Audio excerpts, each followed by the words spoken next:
let's make fresh crab nachos. So I've already grated some Monterey Jack, which is kind of classic for nachos, but I'm gonna add sharp cheddar, and I just think it adds layers of flavor that are really great. And you'll see how fast it is to grate it like this. A whole lot faster than a box grater, right? Okay, so next, the crab meat mixture. So I'm gonna make a creamy crab meat mixture, and starting with 6 ounces of room temperature cream cheese. And adding about 1/2 cup of mayonnaise, 1/4 cup of sour cream. I'm just gonna mash it together. This is gonna become the crab meat mixture that's gonna go on the chips, along with the cheese. Okay, lots of flavorings. Scallions, green chilies, fresh lime zest. The lime zest just gives it a little edge, which I love.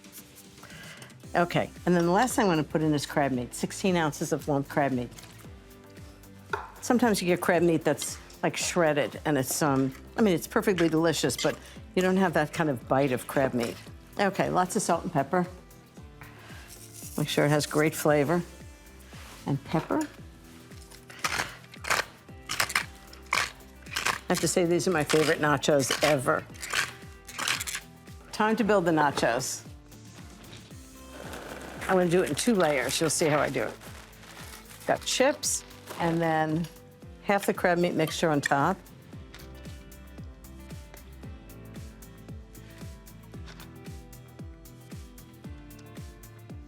Okay, lots of cheese, if I can get it off. So remember, this is Monterey Jack and sharp cheddar together. And then pickled jalapenos. Just spread them out so everybody gets some. Okay, another layer of chips. Okay, more crab meat. I have to say, people go crazy when I serve this. It's just so, I don't know, there's something so communal about it, and it's so delicious. Okay, and then more cheese. Everything's better with more cheese, right? Okay, into the oven, 375 degrees for 25 minutes, and in the meantime, I'm gonna make a salsa topping for it.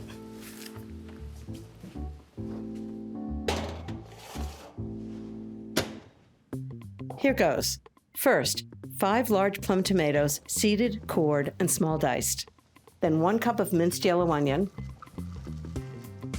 3 tablespoons of minced fresh jalapeno pepper, seeds removed, 2 tablespoons of freshly squeezed lime juice to offset the spice, 1 tablespoon of good olive oil, a large ripe Hass avocado, pitted, peeled, and 1/3 inch diced, 3 tablespoons of minced parsley. If you use cilantro, I don't want to know about it.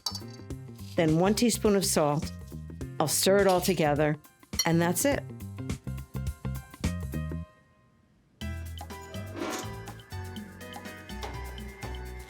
Oh, this is one big pan of gorgeousness.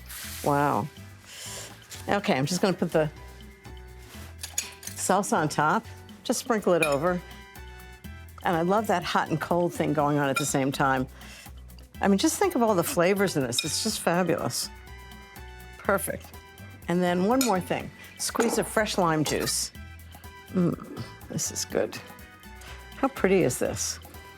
And I would say fresh crab nachos is one of the most comforting appetizers I know. I'm from Northern California, and if there's one thing that we've mastered besides great wine, well, it's Dungeness crab.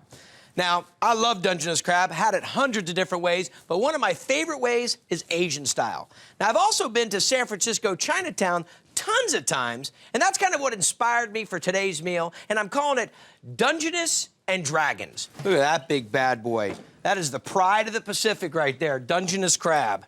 Heat it up nice, and I'm gonna hit it with a little canola oil right now. This is gonna be a cross between saute and fry. Okay, but if it's hot enough, the crab won't, or the meat, or whatever you're cooking, won't absorb a bunch of it. So let's look at this. Now here's the big surprise. When you get it from your fishmonger, you might find it with the cap on there, but it's all cleaned and done for you. If you're finding them live in a tank, ask your fishmonger, would you mind cleaning them and cooking them for me? And they'll most likely help you out. Kind of like how when you go and get a fresh lobster. So look at this. This has been cleaned. Nice big claw meat. Really sweet, tender meat inside of this. I'm gonna crack it once here. And I'm gonna give it once right through here. The body meat in this, I think, is probably the tastiest, but you know, everybody has their favorite part. Just gonna hit it with a little crack in each one of the claws. Not too much, because I don't want it to break apart. And what this is gonna do is this is gonna let a little bit of the flavor of the sauce that we're gonna make after we quick fry it in this. This is gonna make the sauce give a chance to kind of soak inside of there. Look how hot that bad boy is. Ready? Here we go. Now, take it easy with this. Slow it down. But after a while, you'll toss it like that. And if you don't want to toss it like that, grab yourself a spoon and just hit it over. Okay?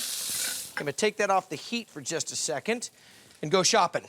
I need some black bean garlic paste, a little hot sauce, some more sesame oil, some cilantro, believe it or not, and a little Sonoma County's finest, some white wine.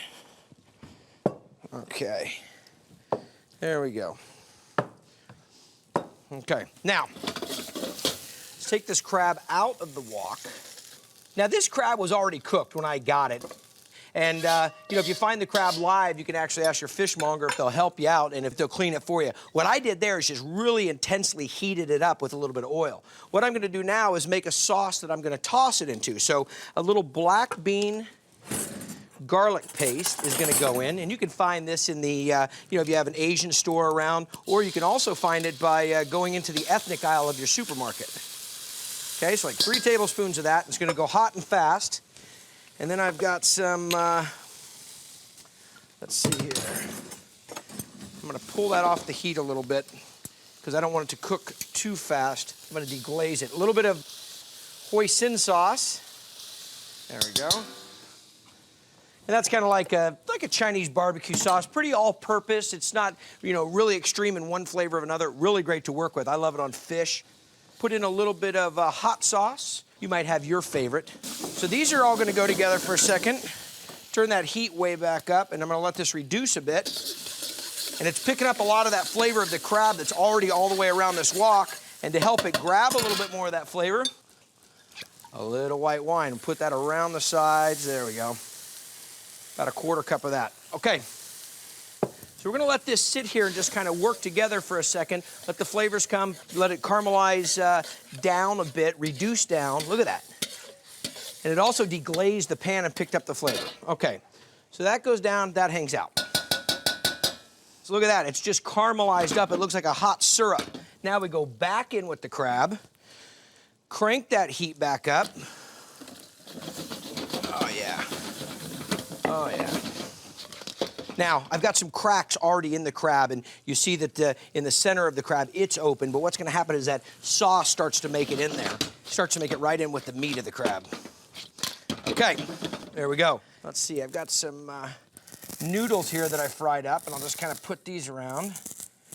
I like edible garnish myself. When we get some of the sauce on these rice noodles that I fried, it's just gonna be outstanding. Get to eat that in the crab. But look at this crab. Dungeness crab, kind of the pride of the Pacific out in California. We love this, and we'll do it crab boil, crab cioppino, any way we can get it. And this right here, the Asian crab, is big in the Chinatown and San Fran. Ah, this is dynamite. Look at how good that looks. I'm gonna take a little bit of this sauce and deglaze it with a little white wine, just because I don't want to leave anything in the pan on this one. Oh, boy. Nice and hot. Oh, fantastic.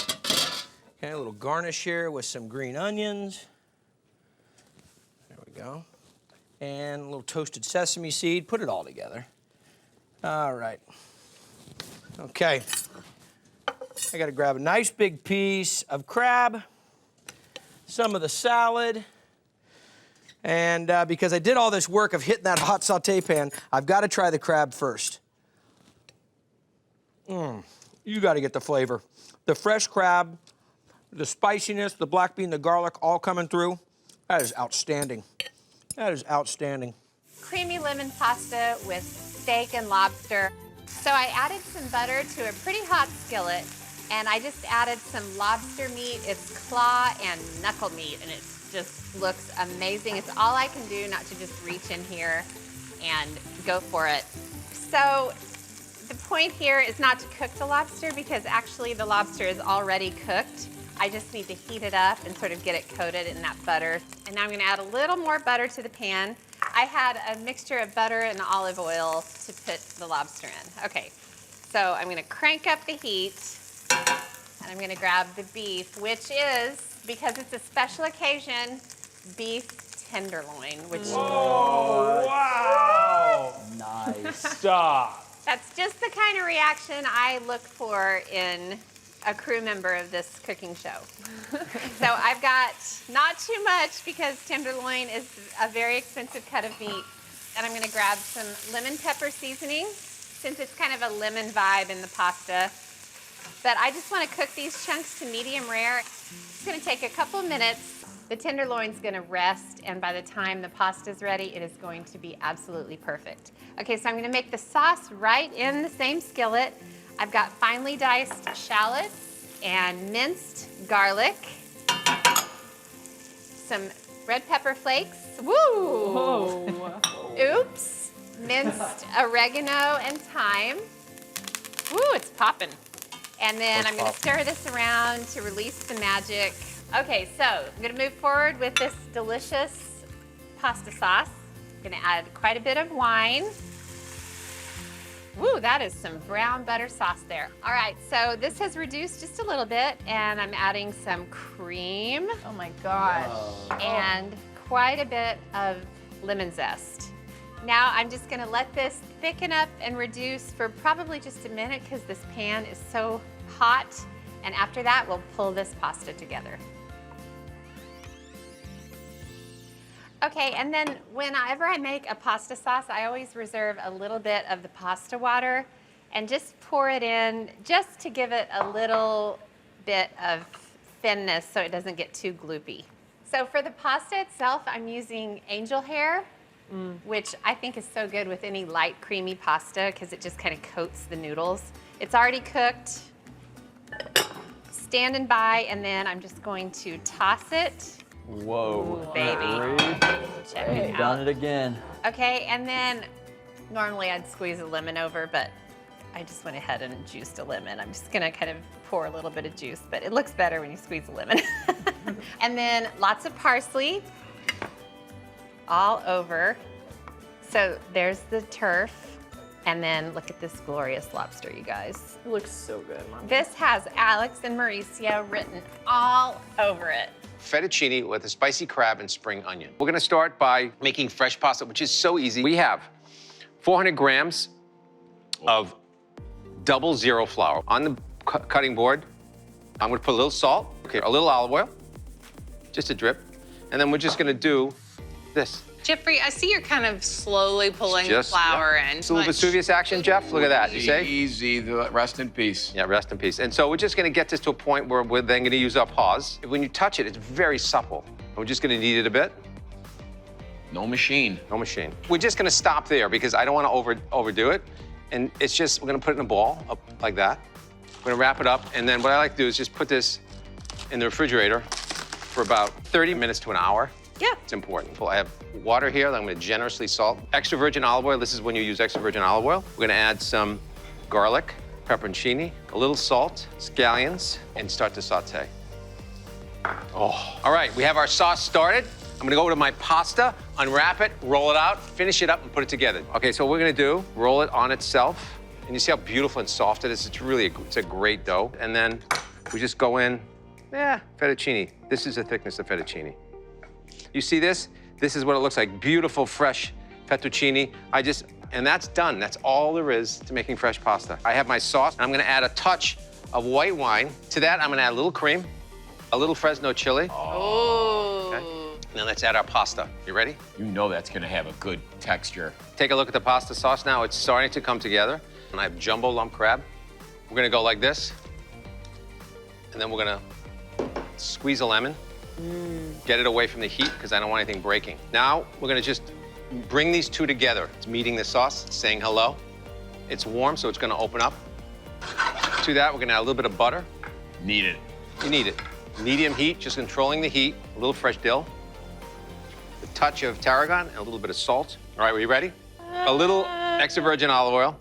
And there you have homemade, fresh crab Nice cakes. job. And go. Southwest lobster rolls. We're talking grilled tail meat and creamy cilantro lime slaw packed into garlicky toasted buns. A new take on an old Northeast classic. Drop half the butter in each of these. We're going to make a compound. We're actually going to make a garlic butter to go with the rolls for these lobster rolls. And we're also going to make a basting butter that we're going to put on there with a little habanero. I've got some garlic here. Nice. Give me a little zest of that lime. We'll get some capers in here as well. Go there, go there. Thank you. We're gonna hit some of the lime juice into it. Watch out, coming over, dropping some shallots in. I wanna drop this parsley over to you here, and that's gonna be for that butter. Turn that heat down a little bit. I'm gonna drop this habanero. It's an essence. I just let it steep in the butter and in the white wine, and that really just let it come out a little bit. You knew it was there, but it didn't burn you. So you see how this is all coming together? Yes, so sir. we got the garlic, we got the shallots, we got the habanero, we got the capers. We got to turn that one down because it's going to start to burn. That's going to go together. We're going to grill some lobster tails. In this lobster tail, I want you to go right here at the center. Yep. Push through. Yep. Down. Now, the younger the lobster, or actually, if it's molted, if it's lobster, it's going to have a little thinner shell. Sometimes you'll get into them and you'll be pushing down on them. You're like, there's no way I'm getting through it. Right. So go ahead and crack them all the way through. Cut them in half. Okay. While he does that, I got a little All the way garlic through, butter. I mean, completely. Back to where I was, right in the And then board, right there, there. boom, Okay, and then now, down. as he does that, I am actually going to leave. No, I'm sorry. See you later. I got this. Go ahead. Don't worry. No, you got to go all the way through. Okay, you good? Good. Tell me to put them in half. Now here's what I want to do. Wait, what Throw them on here Okay. and grab yourself a spoon and drizzle a little bit of the habanero butter on it. I'll switch sides with you Gotcha. because I'm going to pull the yuca out. There you go, big spoon. Drizzle some of the habanero butter right on top. The texture and the sweet aspect of lobster is really what makes it so great. So now you can take it spicy and you can take it Asian, it can be Italian, it can be subtle, it can be cold, it can be hot, it goes anywhere. So these go down right here, Joey. So what we're gonna do is we're gonna start them in the shell, get a little sear on them, flip them over, mark them off, continue to baste them. And the last thing we gotta work on before we put this all together, Yep. let's talk about rolls. Okay, so take a look at this, brother. And here's what we'll do, we'll start them right here. Lobster roll. Here's, I'm gonna let you work on this. Okay. So we take knife, we're gonna do it just like they do in New England. Center. Yep. Gonna cut it right down the center like this, Gotcha. okay? Spin them open. Open it just a little bit. Hit in just a touch of that garlic butter right on like that. And throw it on the grill. It's like magic. You see the magic? All right, so what do we have for you? Some fantastic lobster that's been grilled, basted with a little bit of a habanero butter. Then we've got some toasted rolls over here with a little garlic butter onto those. This beautiful lobster cooked in the shell over hardwood. And this is really not gonna look right, but here, I'm gonna let you try this right here. Oh, good, thank you. I thought you were gonna make me feed you. Huh? Okay. You got that? Bring it over here. Let's do this.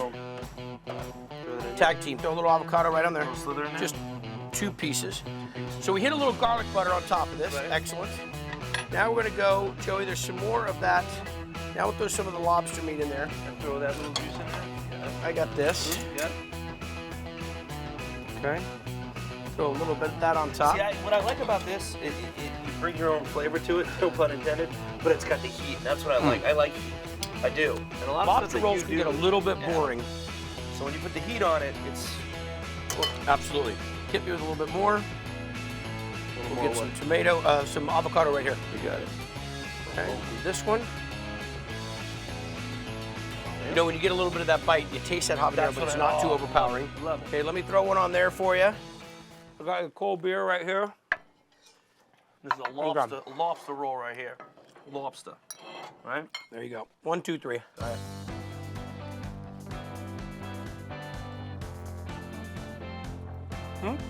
That right there is a kick lobster roll. Did you just edited your own comment? I did.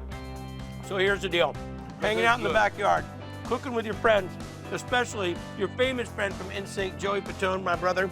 You killed it on Rachel vs. Guy Celebrity. You rocked the kitchen tonight. Next time you come back, you set the menu, and we'll go from there, okay? Yeah. I always love to serve something delicious with cocktails. Something substantial, but not so heavy that it makes you feel like you've eaten dinner already. So I thought for the Libermans, I'd make crab strudels. So, first thing I need is some chopped scallions. This has crab meat, scallions, a little curry powder, just delicious. I actually chop up the whole scallion. Some people think you should only eat the light, green, and white parts, but I'm not quite sure why. They all have flavor. So I need 3 scallions, a little bit of butter in a pan to cook them. Just let that melt. Put the chopped scallions in. 2 cloves of garlic. Just mince them right up. I like to put the garlic in after the scallions have cooked so the garlic doesn't burn. In goes the garlic. That's 2 cloves chopped. Okay, a teaspoon of curry powder. You want good curry powder, but not so spicy that it overwhelms the crab meat. Okay, while that cooks, I'm gonna get the crab meat ready. So I have 1 pound of lump crab meat, got it at the seafood shop. Just want to sort of pick through it and make sure there are no shells. Every once in a while you run into a shell. Nobody wants to bite into shell. So try not to break it up too much, but just feel around. Perfect. So now I need chopped parsley. About 2 teaspoons should do it. Strudels are really flexible. You can pretty much put whatever you think is appropriate in them. Any leftovers, so you have a chicken and curry left over, just wrap it in a little strudel, bake it, and you've got a nice appetizer. Okay, parsley, a little bit of lime juice. Just put it right in. Again, these are flavors that really enhance the crab meat. They just make it taste wonderful without overwhelming the delicate flavor.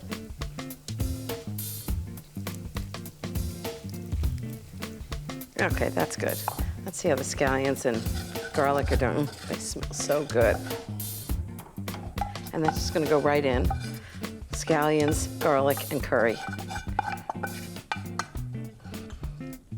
Toss it all together. This is the filling. I'm gonna wrap it in phyllo dough, brush it with lots of butter, and then bake it off with the liver mince. Okay, need a little bit of melted butter. And now for the phyllo dough. Phyllo dough is classic Greek pastry. It's very, very, very thin. You don't want to try and make it yourself. It comes in the freezer section of the grocery store, and you defrost it in the refrigerator overnight.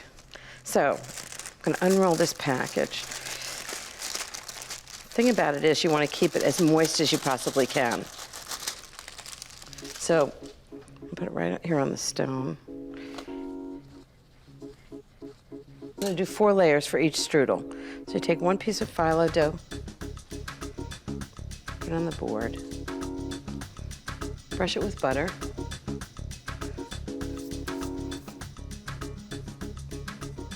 like that. And I actually use breadcrumbs so that the layers don't stick together when you put them together. So 2nd layer, see how thin they are? They're amazing. More butter. More breadcrumbs.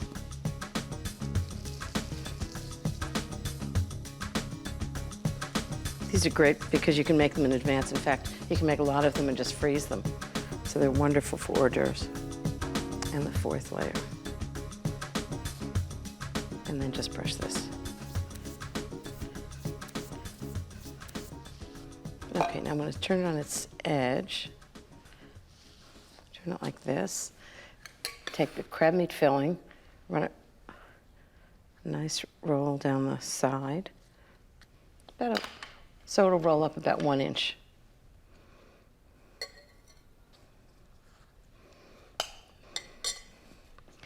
Then take the end, roll it right around the crab meat. And roll it as tightly as you can. Just like that, just keep rolling. And each of these layers is going to make it really nice and flaky when you slice it and bake it. Okay, so that's one. I'm going to brush the top with butter so it gets nice and brown when I bake it. And then I'm going to bake it at Barbara's house. Okay, the next one.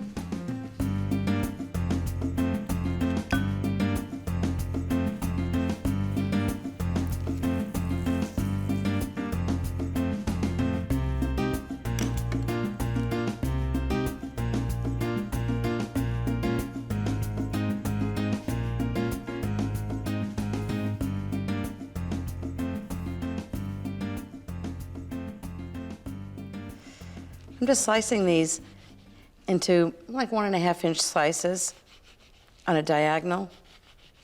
I'm gonna bake them in a roll. And then after they come out of the oven, I'm just gonna slice them all the way through. And when I get to Barbara's, I'm gonna bake them 400 degrees for 15 to 20 minutes, and they're gonna be crisp on the outside and delicious on the inside.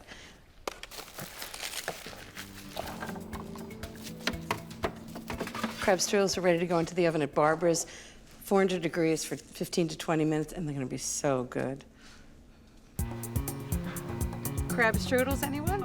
I love giving a party where you do the work. What's in this besides crab? Strudel. So we're gonna make Very a good. spicy lobster pasta inspired by Katie's husband, Ryan. So first here in the pan, I've got some olive oil down, some onion, garlic, and a Fresno chili. You can leave the ribs Oh, I love in that. and the You gotta leave seeds the ribs in in. for a little bit of spice. Spice, right? You know Nothing what I'm wrong with saying? that, But Make lobster, it fiery. lobster wants spice, right? It's a It rich, does. it's rich lobster. Lobster wants spice. Now, to this, What do you I'm need gonna from me? add in, you know what, so this is what we're gonna do at the end. Katie likes to toss it with some fresh herbs, so that's Okay. parsley and mint, which Wow. I really love for Interesting. this. Just give me a nice rough chop on that. I can do that. Jeff, you're obviously on salted Team pasta pasta. water going down over there. When they're done, reserve some of that pasta water because obviously Katie knows what's up. We're gonna thicken the sauce a little bit with that pasta I have water. one job, literally, and then Yeah. you just took it from me. And then in the sink is We the don't need you. You're colander fired. for you, You're Jeff, fired. when you need it, okay? All right, so now to use Another this right here. Valentine's Day for Jeff without anybody. Got an entire can of whole tomatoes. Oh, I love whole tomatoes. Now let me show you a little trick I like with whole tomatoes. I feel like when people do the can of whole tomatoes, they use their masher like this, huh? No. Counterintuitive. Come in here and break them down like that. Really? Are Yeah. you kidding me? Less splatter. Less splatter. I don't see zero. I see zero, zero minimal splattation. splattation. Zero splatter. Minimal splattation. Well, Use this your is going. kitchen This is a tools. historic moment, people. Is it? You're Is it? seeing it for the first. We've been mashing wrong our whole life, since we Entire were life. humans, since around the. Are you joking? No, I never saw that. Well, this, I mean, it's just look at it. It makes It's more noisier. sense. It's Yeah. noisier. It is noisier. A little bit noisier, but look, Turn it the did the TV up. job, and we didn't splatter anything on ourselves. Now, to this, I'm gonna add a little bit of dry white wine. You're gonna cover this up and cook this for about 35 to 40 minutes. It's gonna get all like flavorful together. All the tomatoes are gonna cook down. It's gonna Oh. look like this. Look at this, guys, huh? You That is gorgeous. Right? Gorge. So look at the beauty of that. Now, I've got 2 lobster tails. So the story with Katie and Ryan is that if it's a special occasion, Ryan loves to make lobster tails for Katie. And if it's a special occasion, Katie, oh, look at them right there. Katie loves to make pasta for Ryan. So they Which did is a every day for mashup. Katie. Yeah, oh, she does not leave a card behind, trust me. So putting these together in a dish is very loving for it is. Valentine's Day, yeah. What so I'm about gonna put Gus? these. They're leaving him behind. I'll tell you Yeah, that. That does Gus it. probably gets a little bit of the leftovers, right? We see how Gus is treated backstage when he's like- here. So That is a look, dog.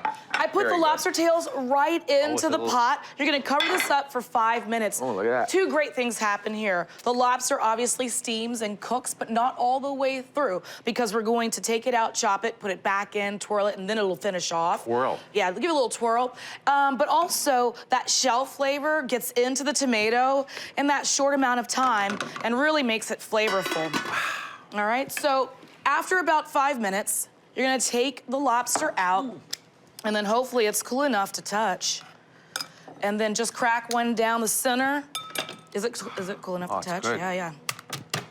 I like just get in there like that. Perfectly cooked too. It is. You can I kind of love really that color. feel Look it. at that. The tomato poached lobster tail. Another 2 God. things. We got the chopper, secondary and chopper. You're just really doing so much today. Really proud of you. Look at Sonny. that. Look at that meat. So you keep it in the shell like that? No, she takes it out, gives it a nice little chop, so I like to kind of go in. Hey, for those people that are on a budget, it's a good way to kind of extend the life of a lobster tail, too. In a pasta dish, you get all the flavor, you get chunks of the meat. You know, it's a little more economical than 1 lobster tail per person.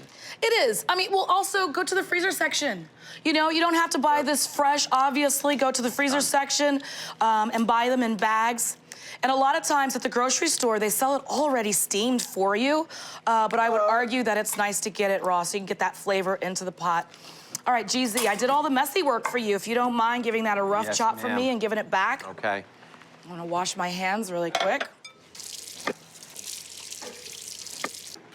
This pasta's perfect. I got the colander in the sink for you. The sauce is ready over here. We want to... Don't forget some of that pasta water. We got it. Jeffrey did my job earlier, remember? We want the lobster. Oh, bring it back over here. All right, and then Jeff, bring the pasta. Here, right here? Yeah, you can put it right back into the pot. What about the herbs? Bring me the herbs. Yeah, bring everything. It's all coming together, guys. Coming into the... Do you know what I'm saying? You like this? I love the way we're working here. Some olive oil? I think Katie would like some olive oil. And what about, do you think she would like pepper, or is that wrong of me? No. Hey, why not? A little pep. All right, let me get this in here. Oy. Oh, yeah, with the stuff on the top. There it is. Stuff on the top. Yeah. Look at that. Where's Katie? That's short for lobster. You know what I'm saying? Look at this. I feel like Katie would also do one of these moments. You know what I'm you're not a saying? mo, yeah. A little bit of olive oil. No cheese, And though. there you have it. Yummy. Katie and Ryan's Valentine's Day dish. You can do this too. You guys want to try some? Yeah, Try it. come on, You want to dish it serve? up. I'm sorry. Go ahead. Here, you go. I don't even know. Get in there. In this area. Is there any Okay, lobster with over the there? flip of the wrist. I didn't neglect you. There you go. Look at one lobster for you. Thanks a lot. What do you? Look at this guy. Look at this guy. Johnny Spaghettis. You love it. You do that. Look at this guy. A little vitamin L for you. That's right. And I would think that even shrimp would be great in this if you Shrimp, can't yeah. find lobster Scallops, locally. maybe. A little fruit de mar. Wow. I'm gonna tell you something. I've never had this from Katie, but I know she would be very proud of what you did right here. This is a delicious We did it bite. together. Pasta cooked perfect. The spice is like on fire, but in such a good way. Lobster's cooked perfectly. My family's coming over today. I got crab dip that I'm making right now with Asiago cheese, some sharp cheddar, some cream cheese, hand-picked crab meat. I will be surprised if they won't want to go home. I'm shredding about 1 cup of white cheddar, and I'm all about building flavors, even if it's in a dip. I want to get some of that creamy sharpness from the white cheddar and that nutty richness from the Asiago cheese, and I'm making sure I don't scrape my fingers. Ooh, that looks beautiful. I'm gonna use 8 ounces of room temp cream cheese. If you use cold, you'll get little clumps of cream cheese throughout your dip. You don't want that to happen. A 1/2 cup mayo, a 1/2 cup of sour cream, and the sour cream is gonna add some tanginess that I think works really well with that sharp cheddar. About that much heavy cream, a tablespoon lemon juice, and that's like 1/2 a lemon. Drop in this cheddar and Asiago cheese. I love the smell of fresh crab meat, and I'm using claw meat because I really want the crab to be the star of the show. It's sweet, and it's gonna push through all the sharpness and the creaminess of the cheeses. I'm getting into this now, okay? I'm gonna add in some seafood seasoning. Gotta add a little hot sauce to this. It's gonna be really flavorful with a little kick of heat. Folded it and see, and this is why I said it was so important to have room temp ingredients, because look how that's just effortlessly folding together. Okay, next step, transfer it into this 1-quart baking dish and pop it in the oven. And you know what? I wanna add some more cheese on top. Just spread that on top. This looks great. I'm gonna pop this in the oven. I have it preheated to 400 degrees. I'm gonna bake it for 20 to 25 minutes.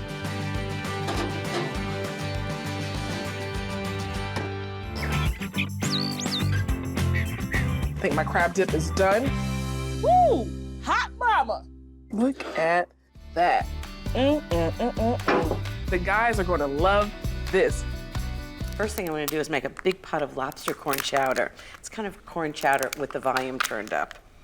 What I've done is I've gotten 6 cooked lobsters. I mean, they're complicated enough to get the meat out without having to deal with those big pots of steaming water and screaming lobsters. Okay, so that's the meat from 6 lobsters. I'm just gonna put it aside and then put it in after I make the stock. The next thing is the corn. Can't make lobster corn chowder without corn. So I've got 5 ears of corn. This is the 5th. And what I'm gonna do is I'm gonna cut the kernels right off the cob. And that's pretty easy. And I'm gonna use the shells of the lobsters and the corn husks to make the stock. Okay. And in my biggest pot you can possibly find, I have 2 cups of onions that I've been sauteing in some butter and olive oil, just beginning to brown. So the first thing is half a cup of cream sherry. Just has that kind of sweetness that lobster and corn have, and it really is sort of classic with lobster soup. So delicious. And I'm going to add 2 teaspoons of paprika, which is basically ground red pepper. And it just has wonderful flavor, and it also has great color. That's 1 and 2. And just cook that for about a minute until it all blends together. I love the smell of the onions and sherry. Okay, next, 8 cups of milk and 4 cups of cream.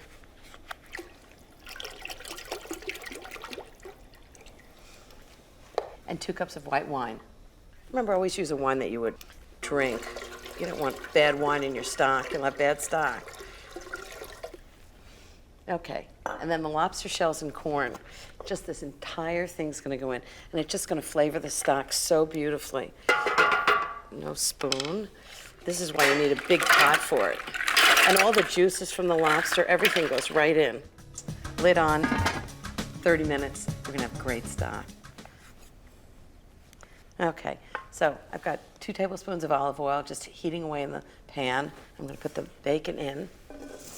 And what that's gonna do is gonna render some of the fat out of the bacon and cook it for about 4 to 5 minutes.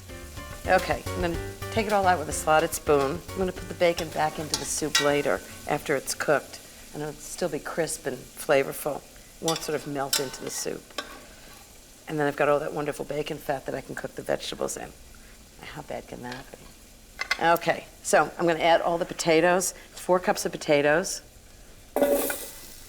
Lots of potatoes. 3 cups of onions. Now I'll get browned and caramelized flavor. And 4 cups of chopped celery.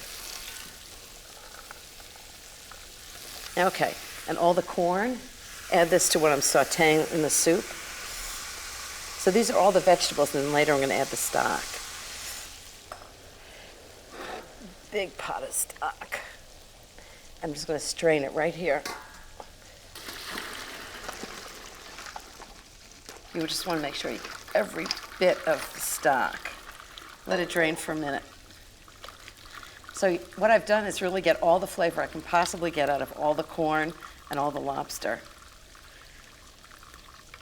So this stock is gonna go right into the soup. It's gonna cook for about 15 minutes. This just smells incredible. You can really smell the sherry and lobster, corn, all the vegetables. I'm just gonna add a few things to make it really chunky. It's gonna be delicious. All the lobster that I had, I cut up in big bite-sized pieces. I just love that it's so chunky. And the bacon that I cooked off in order to start the soup. And just to add the perfect finish, chopped chives. Gives it a little spark. This is my idea of lobster corn chowder. I'm gonna show you my easy lobster tail mac and cheese, okay? So just go get some lobster tails. I'm gonna show you how to work with these. These are about 4 ounces. I would go only up to 6. You're going to get them into your pot here, a very small pot on purpose, okay? Get them into your pot.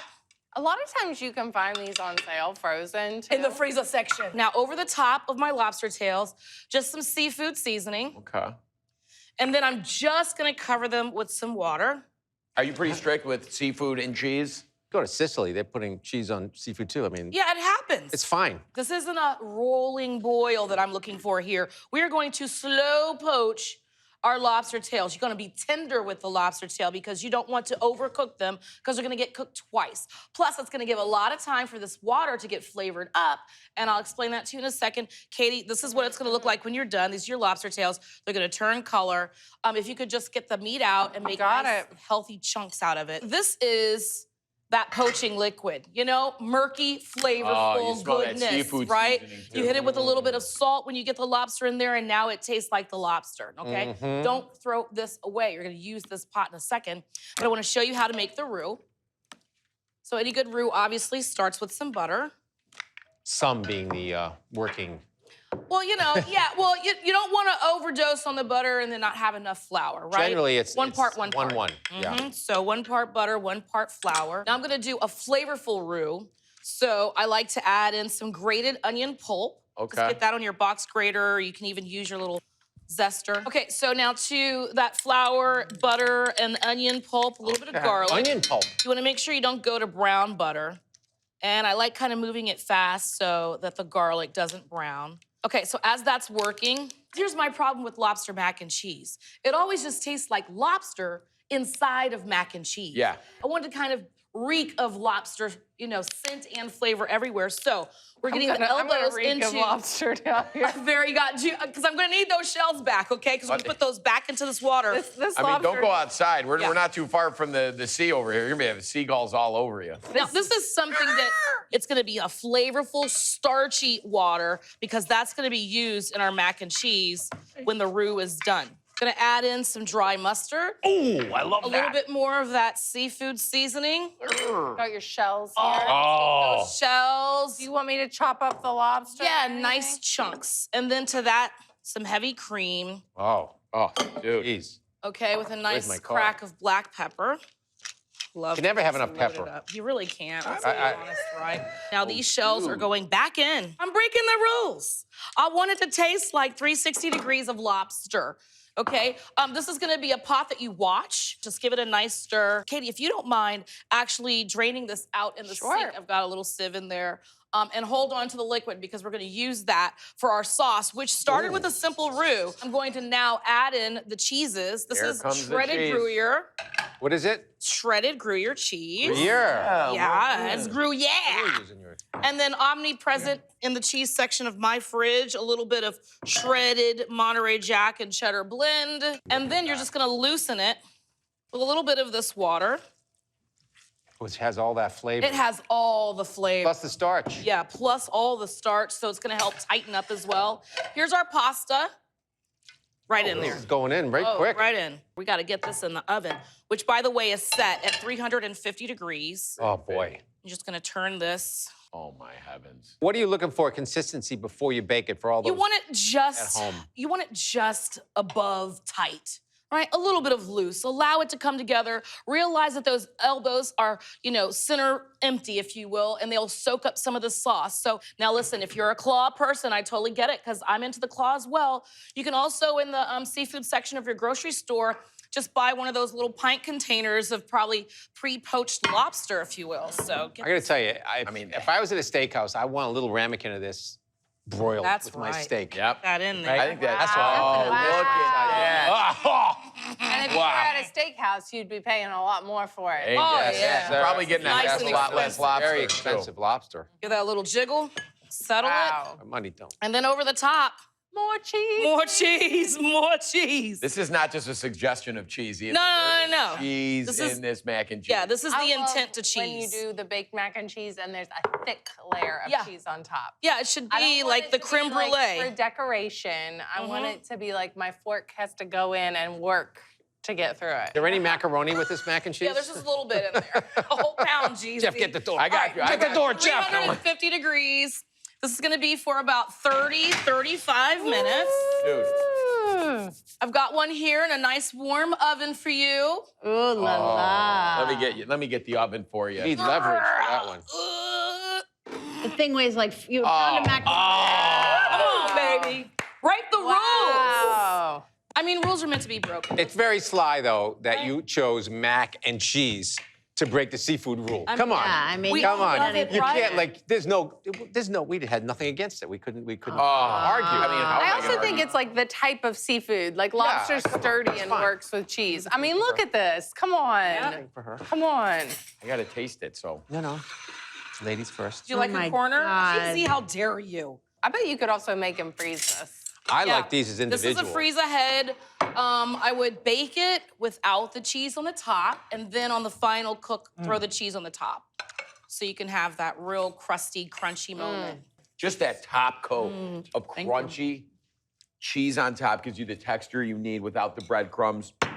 And the noodles are perfectly cooked. And I can't tell you how much seafood flavor is embedded in every bite. Crab cakes, baked until golden and served with this creamy Old Bay remoulade, totally out of bounds. Quality crab cake should be all about the crab and very little about the filler.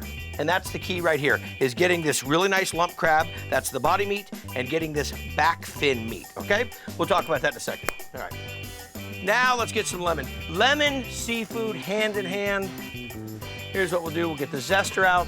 This is gonna take a little bit of time. This is perfect for Ryder, Hunter, or Jules, is to get this and really zest this lemon, a couple of them, and I'm gonna divide this between the remoulade and the crab cake.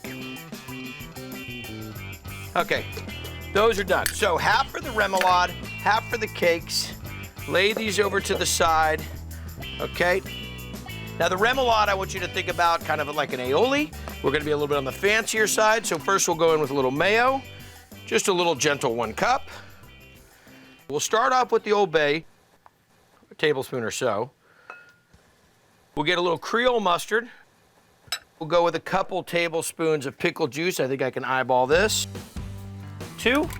Capers really help out the brininess of this. And a little bit of chives. Okay, so chop up the chives and the capers. All right, so the chives, capers are done. We'll drop that in. There we go. We'll touch some black pepper, a little bit of salt. Mix it up. This is great to do ahead of time. The key on this is letting these flavors come together and refrigerate this, and they're gonna go so incredibly well with the crab cakes. Okay, now let's get in to making the crab cakes. So what I'll do, a couple eggs, work as binder, and the idea is as little as possible in making the filling, okay? This is really just binder. There we go. Now I know that everybody has, just randomly hanging out, a cup of pre-crushed crackers of your choice. Panko breadcrumbs work fine, a butter cracker, a saltine type cracker, you name it. So we'll drop that in. We're gonna drop in a little bit of the mayo, about a half cup. We'll get in just a touch of the Old Bay, about a teaspoon. And then my favorite part of this whole thing when this crab cake concoction happens is a little hot sauce. Okay. Okay, now here's the key. Take off the bling. And we're gonna add, this is the panade, so I want you to kind of think like a meatball. First, I'm gonna add in this back fin meat, okay? Lightly mix this together with the egg, with the mayo, with the Old Bay, okay? Now that that's mixed together evenly, now we'll go ahead and grab the lump meat, and this is the beauty, this is the gem of the crab cakes. We drop those in, and here's the deal. Lightly, and I mean lightly, fold that together. Just enough egg and mayo to bind it together. And this is what we should be coming out with. Oh, this looks amazing. We're gonna make about 6 of these. Beautiful, huh? Okay, now the idea with the crab cakes was this. I mixed together a little bit of the egg, a little bit of the mayo, just enough to bind this together. So breadcrumbs, cracker crumbs, I used like a butter cracker in this one, but I had to let them kind of come together. I had to let them tighten up, because if I didn't, when I put them in the pan, they're just gonna kind of fall apart. Now, most people, when they have crab cakes, how have you guys had them? Exactly, fried. Not frying these. You're gonna lose all that fantastic crab flavor, okay? So what we're going to do, nice seasoned cast iron skillet, a little olive oil, cooking spray, whatever floats your boat. Hold them together, about baseball size. Don't worry about it, they're not gonna expand like cookies. We'll drop one in the center. Now I've got the wood-fired oven here right around 400 degrees, and I've got a nice little tickle of flame. Well, I will have a tickle of flame going over the top. So we're looking kind of for like a broiler action here. Preheat the oven, then throw the broiler on just to crust the top, okay? So we take this, slide it in, grab a piece of wood, and hope that it flames up. Look at that. Fantastic crab cakes, lump crab meat. Oh, I'm telling you, outrageous, and just enough filler just to bind it. We've got a nice toasted crab cake. I've got the lump crab meat as well as the back fin. This is from the blue crab. Just enough mixture with a little bit of egg and mayonnaise to bind it together. I'll put a touch of the remoulade, the key ingredient in there, of course, being a little bit of Old Bay. We'll throw that right on the side. Gotta get a bite. Here comes Roxy. Walking through, you're not getting any.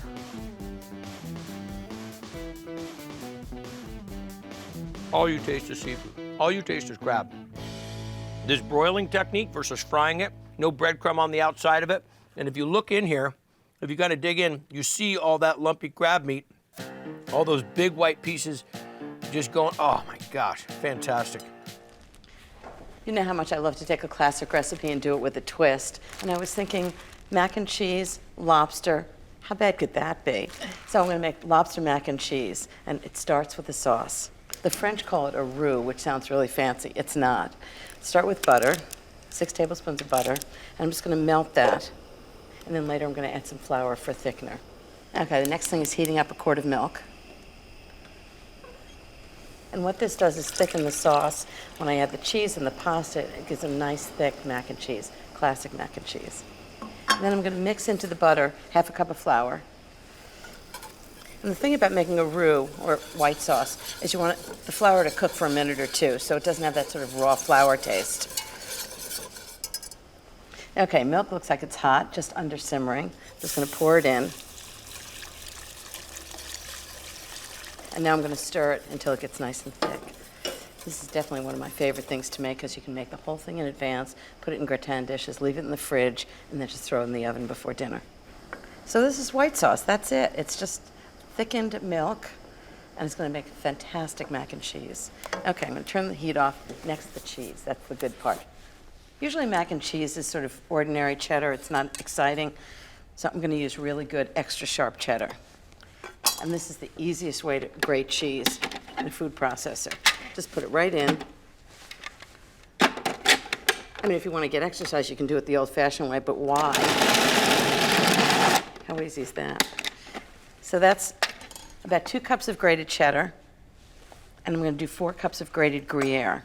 Gruyere is really sharp, nutty cheese, and it's one of my favorites.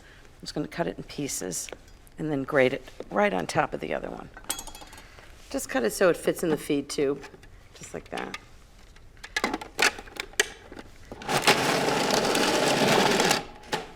Okay, into the pan with lots of flavorings. I just think it's gonna go so well with lobster. That's a lot of cheese. It makes 8 servings. 1 tablespoon of salt. I use kosher salt. 1 teaspoon of pepper. Give it a little heat. And half a teaspoon of nutmeg. Sort of a classic French gratin seasoning. Just think brings out the nuttiness of the cheeses. Stir that together. This is gonna be really good mac and cheese. Okay, next I need some pasta. I have a pound of pasta. It's all cooked in a big pot of boiling salted water with a splash of olive oil in it. I use cavatappi for this. You can find it in the grocery store. Oh, it's hot, but it's perfectly done. Just gonna drain it. Once it's drained, it goes right back into the sauce and cheese. Yeah, okay.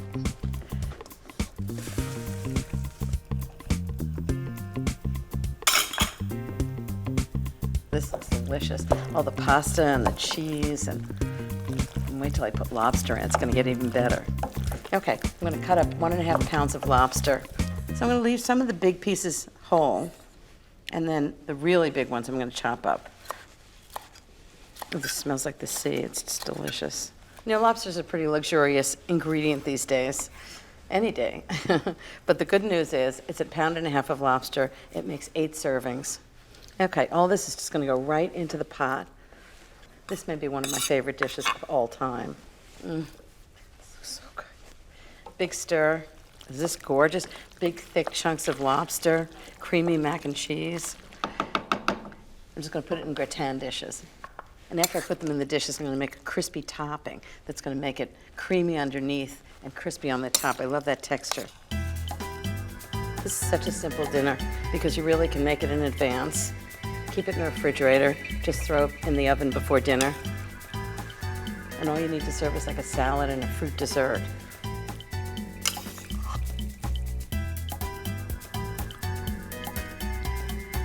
Okay, now I'm gonna get the topping ready. First I need some melted butter. 2 tablespoons of melted butter. and 1.5 cups of breadcrumbs. So these are breadcrumbs, it's really fresh bread that I just ground up in the food processor. And what this is gonna do is when it's in the oven, it's gonna get brown and crusty, and it's fantastic on the top. Actually, texture is really important to me, as important as flavor. When there's something creamy on the bottom and crusty on the top, it's just so good. So I'm just gonna sprinkle this right on top. The breadcrumbs aren't cooked now because they're gonna cook in the oven. So I think I'm gonna bake 2 off so you can see how fabulous this is. And then I'll bake the others later. I'm sure Geoffrey's gonna want one. Into the oven, 375 degrees for 30 minutes, and they're gonna be bubbly and crusty on the top. It's gonna be so good.